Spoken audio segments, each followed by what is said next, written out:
Kung kanyang bibig sa taglay niyang kulit, tsak ika'y mapapaibig. Ang bibi mo at ang bibi ko. I love you! Love you, pare. Bibo! Bibo!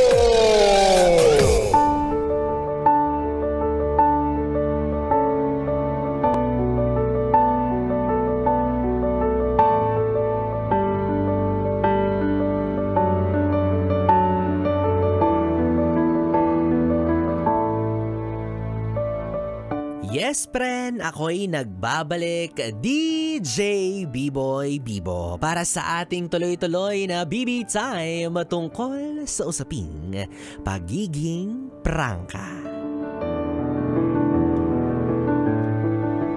Yes, friend, ikaw ba sa sarili mo, masasabi mong ikaw yung klase ng tao na lahat ng gusto mong sabihin ay sasabihin mo? Kumbaga, walang pag-aalinlangan, kahit ano pa ang maramdaman ng iyong kausap, basta't masabi mo lang yung gusto mong sabihin, wala kang pakialam. Ay, grabe naman yan siya. Parang hindi naman yan prangka, parang maldita na ang tawag. Diba? Baka naman masama na ang ugali ang tawag dyan.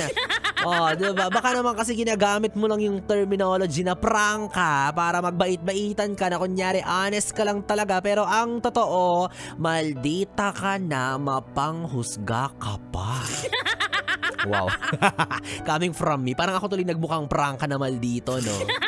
Parang ako tuloy nagmukhang masama ang ugali dahil lang sinasabi ko sa iyo na yung limitations mo, minsan hindi mo na alam, minsan nakocross mo na yung line, minsan talagang yung control ng bunganga mo wala na, 'di ba? Hindi mo na matansya at sabi mo, prangka lang ako, sinasabi ko lang ang totoo, pero minsan kasi may limitation yan, yes friend. May mga boundaries ka na kailangan mong i-consider, especially depende sa taong kausap mo or depende sa sitwasyon na kinalalagyan ninyo, 'di ba? So ikaw ba? Meron ka bang makakilala kung hindi man ikaw? Yung tipong prangka, yung talaga namang diretsahan kung magsalita, walang preno yung bunganga. Ako walang preno yung bunganga ko, pero minsan nilulugar ko din naman yung mga sinasabi ko, 'di ba? Hindi ako nagsasabi sa kapwa ko na, pangit mo. Tanga-tanga mo. Hindi ako naggaganon kasi masama 'yon, 'di ba? Hindi 'yon good example. I mean, kung magiging prangka ka man, do it in a nice way. Ay, meron naman palang nice way sa pagiging prangka. Oo, meron pa ring paraan kung paano mo ipapahayag ang tunay mong nararamdaman sa maayos na paraan. 'Di ba? Kasi yung iba dyan, grabe naman na talaga yung pagiging prangka. 'Di ba? Ito yung mga tipo ng tao na mababa yung sugar level.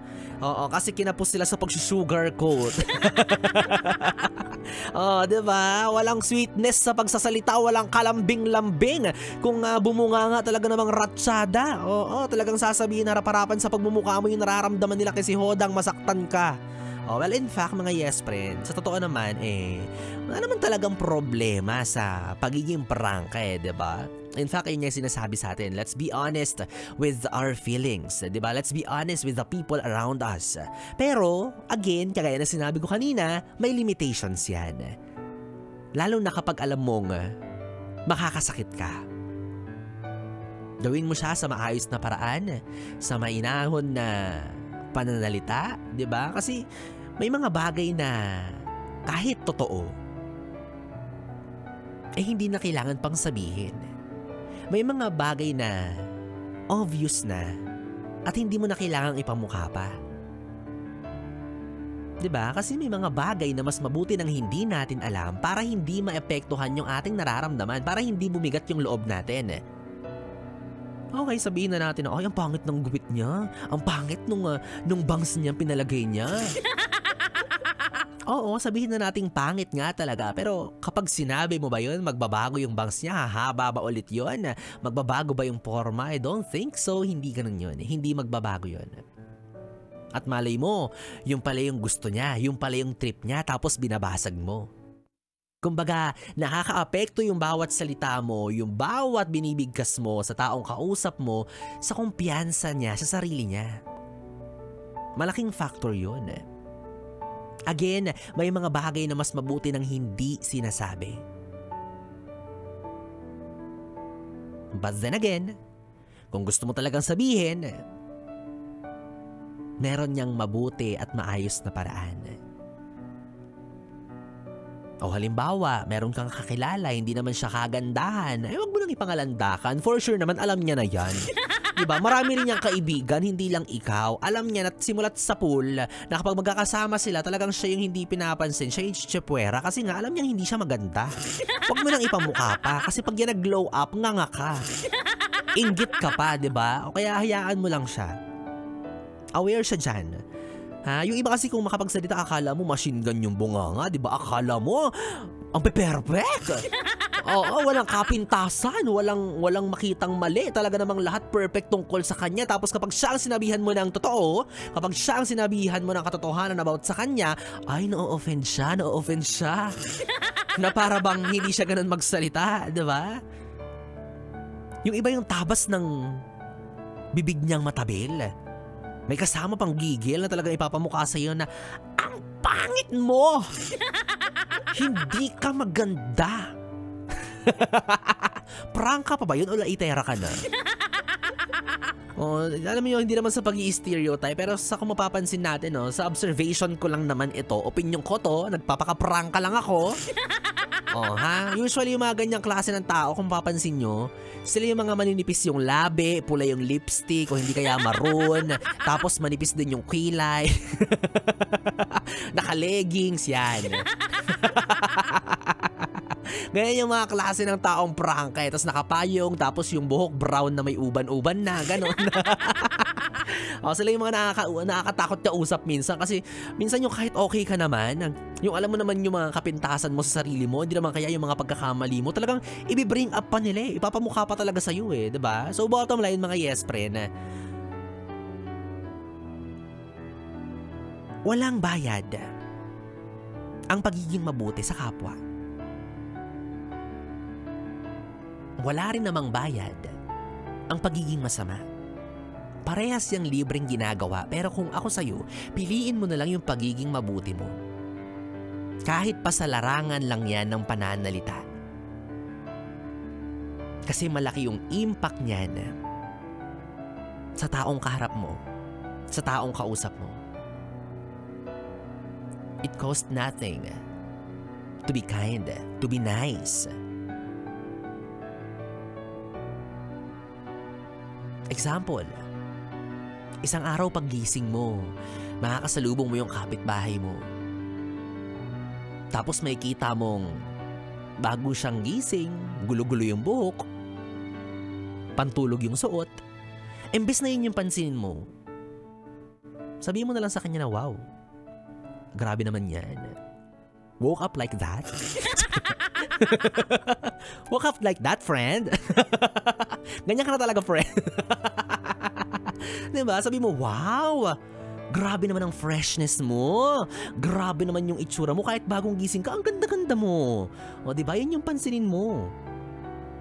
Huwag mo nang pansinin yung bunguta niya sa mata. Huwag mo nang pansinin yung panis na laway sa labi niya. Sabihin mo na lang, good morning. Mukhang napasarap tulog mo Ang fresh mo. Ang ganda ng impact sa'yo ng mahabang at kumpletong tulog. Diba? Kita mo yung difference? Ang plastic mo doon sa part na yun. Charot lang. Alam nyo minsan mga yes friend, again, wala pong problema kung prangka ka. Basta ilulugar mo lang. Basta gawin mo siya on a purpose na alam mong para sa ikabubuti ng iba. Diba? Maganda yan. Maging prangka ka, maging, ano bang tawag doon? Critic ka. In a nice way, in a constructive way. And with that, mas ma-appreciate ka ng mga taong nakapaligid sa'yo. The next time na hihingi sila ng opinion mula sa ibang tao, uunahin nila yung opinion mo kasi alam nilang totoo yung sinasabi mo ng maayos. At nagsasabi ka talaga ng totoo, hindi yung para makapanglait ka lang, makapang-degrade ka lang. Minsan, diba, matuto kang isipin muna yung bawat salita na ilalabas mo sa iyong bibig. Well, alam ko naman na hindi mo ginusto yan, katangian mo yan, pero may chance pa naman para baguhin mo yung ganyan. 'Di ba? Alam mo naman sa sarili mo for sure na mabuti kang tao, busilak yung puso mo. Kaso, sinasabi ko sa'yo, yung bunganga mo talaga yung magpapahamak sa'yo. Kaya minsan i-take mo yan, lagyan mo ng duct tape. Diba? Next time gumamit ka ng akmang salita, right terminologies. Yun na lang. Maging prangka ka pa rin, sige, go. Pero daanin mo sa maayos na paraan. Gumamit ka ng mga mas akmang salita. So example, another example na naman to para sa'yo, matuto ka na, sineseminar na kita. Pansinin mo Pansinin mo yung pinagkaiba ng dalawang salitang to. Parehas ang kahulugan, pero magkaibang salita ang ginamit. Sinabi sa magkaibang paraan. Mabaho versus hindi kabanguhan. Pangit versus hindi kagandahan. Gawin mong mas maayos yung pagkakasabi, better way of delivery. Example, pwede mo siyang sabihin sa paraan na ginagawa mo ngayon kung sino ka ngayon, hoy, ang baho na nga ng hininga mo, ang pangit mo pa. Wow, sakit mong magsalita. Versus, magiging prangka ka pero with the heart. Yes, friend. Hindi kabanguhan yung hininga mo. Tugma sa hindi kagandahan mong mukha. Ganon. O diba, nakikita mo or na-imagine mo ba, naririnig mo ba, na-realize mo ba yung difference? Yung bigat at gaan ng magkaibang salita pero iisa ang kahulugan. Diba? Para mas maintindihan ka ng taong kausap mo kasi the more na hindi maganda yung naririnig niya mula sa'yo, the more na hindi maganda yung tabas ng bibig mo, hindi niya ipapasok sa tenga niya yan. O hindi naman kaya lalabas lang sa kanan niya na. Pero hindi niya ilalagay sa kokote niya yan, ilalagay niya yan sa puso niya kasi mas nasaktan siya more than nag-isip siya. The more na hindi kanya pakikinggan kung pangit yung pagkakasabi mo sa kanya, magkaiba yung pagiging prangka versus ang intensyon mo ay makasakit talaga. Or better, kung hindi mo talaga mapigilan, i-close mo na lang ang mouth. Less talk, less baho. I mean, less talk, less mistake. Yan, di ba? Basta ako, yes friend, naniniwala naman ako sa kasabihan na ang salita ko ay parang matalim na kutsilyo. Hindi ka masusugatan kung hindi ka tatamaan. Right? May pagganyan-ganyan pa. Dahil mo sinasabi, biboy-bibo, mamigay ka na lang ng papremyo. Hiniintay na ng mga tao, inaantok na sila. Ayoko nga, bala kayo dyan. Huwag niyo akong tutulugan. O siya, ito na nga, yes friend, magiging prangka na ako sa inyo dahil ipapahayag ko na kung sino ang mapalad o maswerteng mananalo ng tumataginting na 1,000 piso para sa ating Solid 100 Days of Christmas! Pasko na naman, okay, tuloy ng araw, ho ho ho! Si OA talaga nakakainis eh. Yes friend, nakasama na muli ang volume ng radyo mo dahil hawak ko na ang resulta. May nanalo na, kaya naman wag na nating patagalin pa. Congratulations sa pagmumukha mo! John Rick Samson! Congratulations sa iyo, John Rick Samson! Sa'yo na ang 1,000. O, diba? Prangka ko't sinabi ko sa'yo ng diretso na ikaw ang nanalo. Kaya naman kung naririnig mo pa to sa mga oras na ito ay dapat lang. Kasi hindi ko ibibigay sa ito, babawiin ko to kapag hindi ka nakikinig. Ang kailangan mo naman gawin sa ngayon ay mag-send ng iyong valid ID and of course, ng iyong GCash number kung saan namin isi-send ang iyong premyo. Kanina nga mga yes friend, ang hinahanap ko po para sa ating solid 100 days of Christmas ay simpleng-simple lang, di ba? Pamigay na nga ito paagang aginaldo sa inyo ni Ninong Biboy Bibo. Oo, ang hinahanap ko lang ay ang screenshot na nagpapatunay na ikaw ay nakalike o hindi naman kaya ay nag-share o hindi naman kaya ay nag-comment sa isa sa mga Facebook or TikTok posts ko. O, di ba? Napakadali lang ng mechanics natin.